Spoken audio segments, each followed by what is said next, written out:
বলিউডে zero figure ট্রেন্ডের পথিকৃৎ Kareena Kapoor খানের ফিটনেসের রহস্য অবশেষে প্রকাশ্যে এসেছে।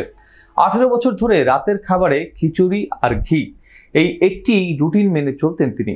তার পুষ্টিবিদ ঋজুতা দিওয়েকার জানিয়েছেন এই অভ্যাসই তাকে বছরের পর বছর সতেজ ও ফিট রাখছে।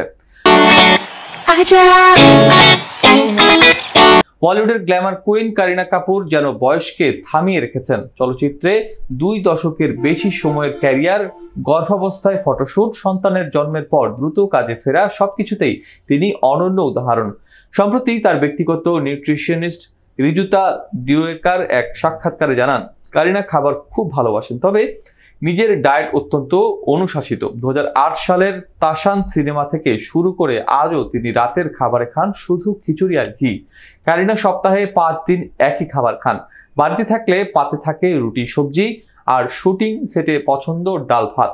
তবে চাইনিজ খাবার, চকোলেট, পেস্ট্রি এমনকি মিষ্টিও মাঝে মাঝে খান। পুষ্টিবিদ ঋজুতার মতে ঘি এবং পরিমাণ মতো মিষ্টি শরীরকে ডিটক্স করে, তাই তৈমুরের জন্মের পরও কারিনাকে ঘি খাওয়ার পরামর্শ দিয়েছিলেন তিনি।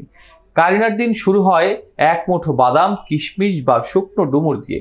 সকালের নাস্তায় পোহা বা পরোটা, দুপুরে ডাল ভাত বা চিজ টোস্ট, বিকেলে আম বা আমের মিল্কশেক, আর রাতে খিচুড়ি বা পোলাও, অবশ্যই ঘি মিশিয়ে। কারিনার বিশ্বাস সবকিছুই খাওয়া যায়, যদি তা হয় সঠিক পরিমাণে। এই রুটিন আর নিয়ন্ত্রিত জীবনধারাই তাকে রেখেছে দীর্ঘদিন ধরে ফিট, ফ্রেশ এবং তারুণ্যময়।